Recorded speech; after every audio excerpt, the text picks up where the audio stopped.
itu bukan trading plan. Harus spesifik. Contoh spesifik adalah apa? Ketika MACD-nya dead cross, itu spesifik. Gitu. Ketika MA kecil dead cross terhadap MA lebih besar, contohnya. Itu spesifik. Ketika apa lagi? Ketika kita pakai fraktal nih. Mungkin teman-teman di sini member galeri saham, di trading view Anda kan ada RS modul tuh. Garis resist dan support untuk trend following kan. Selama dia di atas tangga support, saya masih simpan. Saya jual ketika dia break support dari RS modul. Contohnya seperti itu. Itu trading plan. Gitu ya teman-teman ya. Beli, risiko, cara hold, jual, itu 4 bagian dari trading plan. Dan yang terakhir adalah di money managementnya, nomor 5. Yaitu apa? Yaitu adalah ketika saya beli, saya harus beli berapa rupiahnya. Lotnya, rupiahnya, jutanya, puluhan jutanya, miliarnya. Saya beli di berapa. Jadi jangan sampai beli saham A dikit, beli saham B gede, beli saham itu titip sendal, dan lain-lain. Bonyok teman-teman. Kalau itu yang terjadi, saham yang Anda beli banyak, biasanya yang merugi. Saham yang Anda beli dikit, itu yang naik. Biasanya suka seperti itu.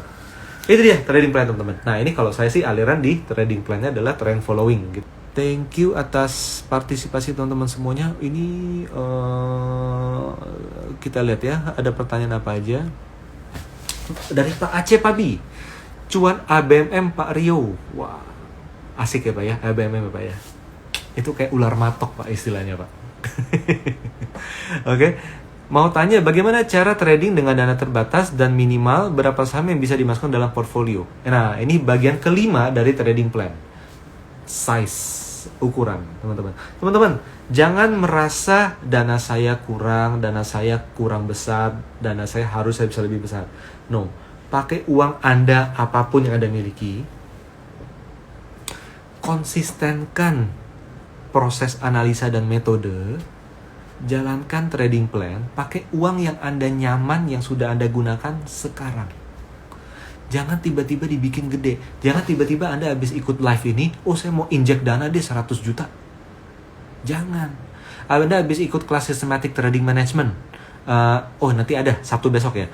Anda mau ikut kelas systematic trading management, udah ikut, saya langsung injek 1 miliar. No. Gunakan uang yang Anda sudah gunakan sekarang, karena itu nyaman buat Anda.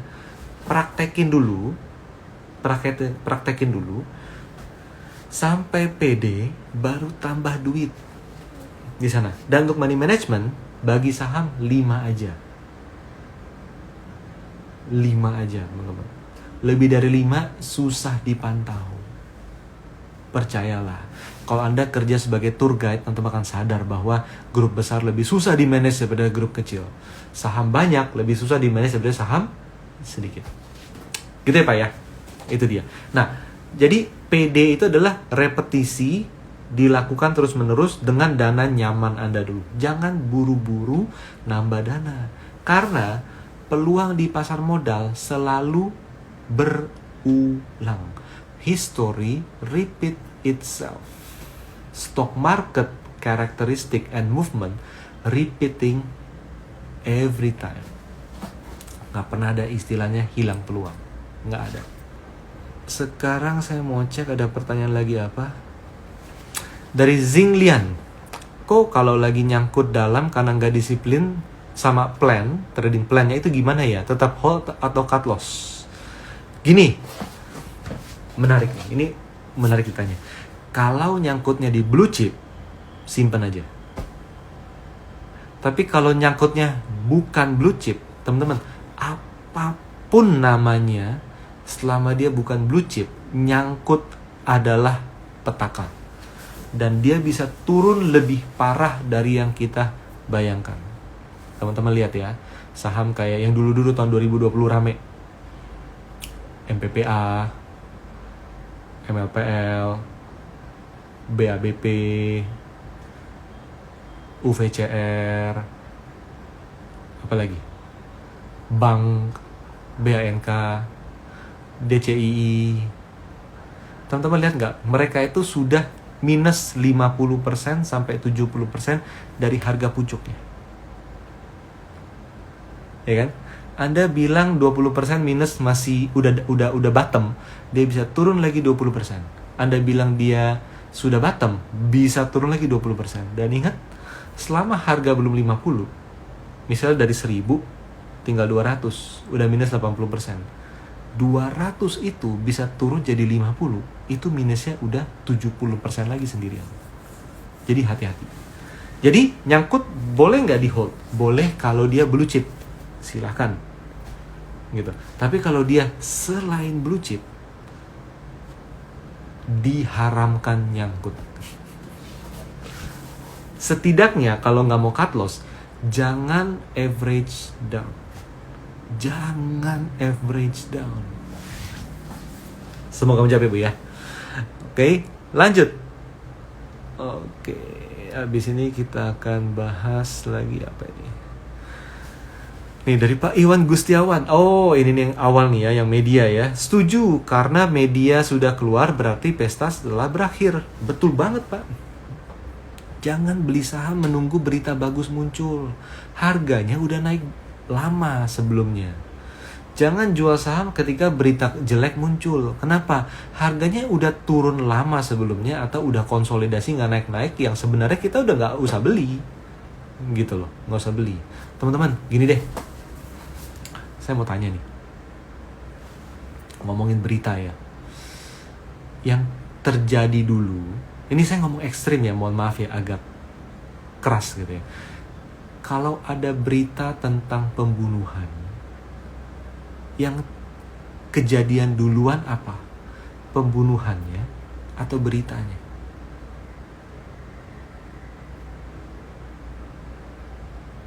Anda menunggu beritanya atau Anda mengantisipasi langsung ke lapangannya? Itulah yang Anda harus pikirkan ketika Anda sangat mengandalkan berita. Oke? Lanjut.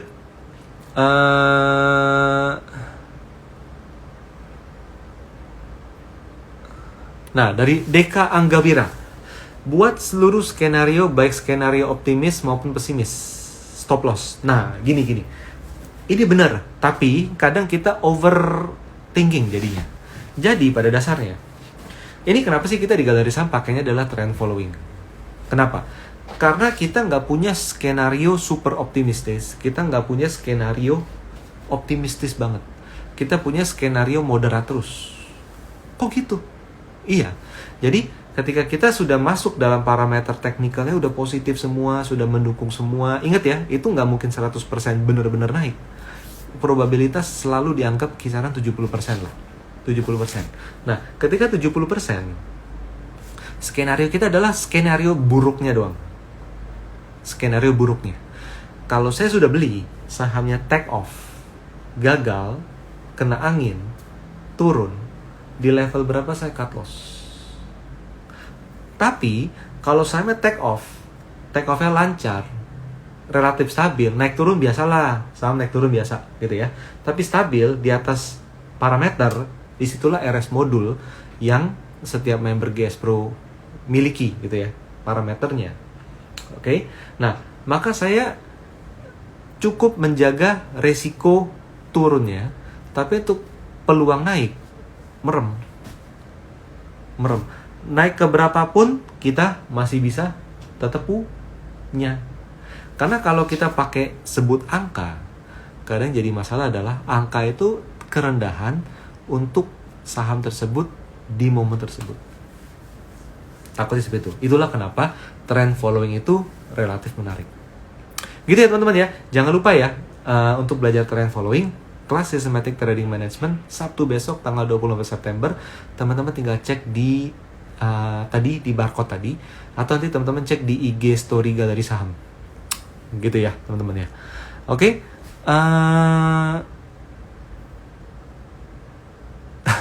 Dari Pak Meiza, semakin di hold semakin gak tenang.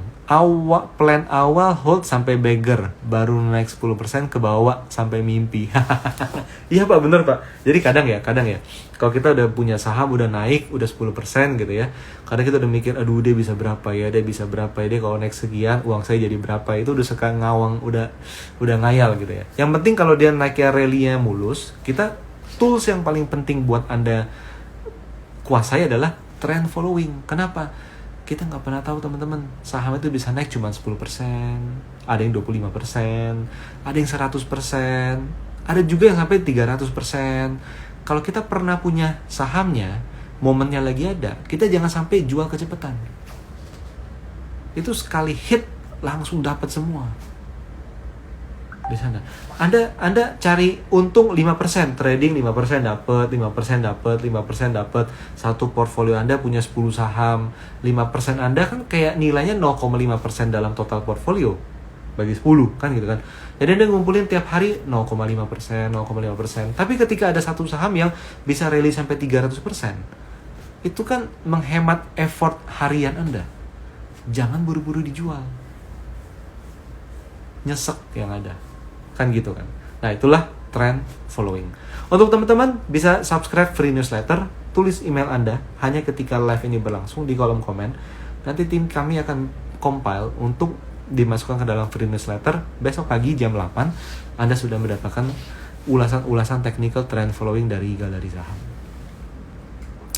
Oke. JK9205, Pak Rio, kalau follow foreign flow, apakah trading plan yang baik? Kurang komplit. Kalau ngikutin foreign flow doang. Mungkin Anda punya indikatornya untuk foreign flow. Walaupun saya nggak tahu dengan peraturan kondisi bursa yang udah menutup kode F dan D dan kode broker, apakah itu bisa berjalan ketika intraday. Let's say ada metodenya. Tapi itu kita membuntutinnya itu benar-benar kayak apa teman-teman? Ada teman lagi lari, kita ikutan gitu.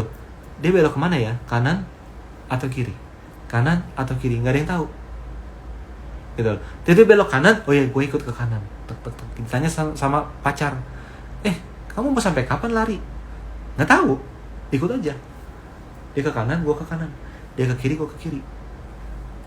Lu sama gue aja nggak kayak gitu. Lu sama orang yang lu nggak kenal lu kayak gitu. Kurang komplit. Foreign flow bisa untuk melengkapi analisa teknikal dengan indikator yang Anda sudah kuasai. Itu sangat disarankan. Tapi kalau hanya dipakai untuk itu doang, saya sih merasa terlalu jadi komeng-ambing. Nggak jelek, itu indikator, itu kan data. Cuman kurang komplit aja. Kayak gitu ya, teman-teman ya. Oke. Nah, dari The Andretan, apalagi kalau cuan konsisten, gimana ini? Oh, cuan konsisten, teman-teman, satu hal, tidak pernah bisa profit konsisten. Percayalah, itu holy grail yang Anda tidak perlu cari. Gimana caranya kita bisa targetin untung dari uang 100 juta misalnya setiap bulan dapat 5 juta? Mustahil. Percayalah, mustahil. Kalau Anda merasa itu nggak mustahil, itu bisa. Lihat setahun lagi. What will you say? Itu mustahil.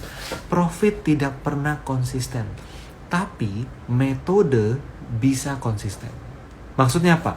Dengan metodenya kita kuasai, cara menganalisa saham yang mau naik itu sama semua caranya. Cara trend following saham yang lagi rally selama mungkin disimpan, metodenya sama. Gitu. Bisa dipakai sama. Jadi sahamnya boleh berbeda, waktunya boleh berbeda, tapi caranya selalu sama. Itu konsisten seperti itu. Tidak mungkin konsisten dari hasil. Percaya deh. Please, percaya. Kalau nggak percaya, silakan jalanin setahun lagi kemudian. Lalu kita ketemu. What's your story? Konsisten nominal segini setiap bulan? Please, no. Saya rasional. Saya bukan motivator. Gitu ya. Saya bukan motivator bahwa semua orang pasti bisa. No. Kita rasional. Ada yang kita nggak bisa, ada yang kita bisa. Yang kita bisa kendalikan, itu kita bisa. Yang kita tidak bisa kendalikan, itu kita nggak bisa apa-apain. Dan harga saham tidak bisa kita kendalikan. Oke? Lanjut ya, teman-teman ya. Lanjut ya. Udah mau selesai. Oke deh, kalau gitu. Oke teman-teman, jadi itulah mengenai trading plan. Bahwa Anda harus tahu tujuan utama Anda membeli saham apa. Kalau Anda beli untuk invest, untuk tidak dijual, nggak ada trading plan-nya.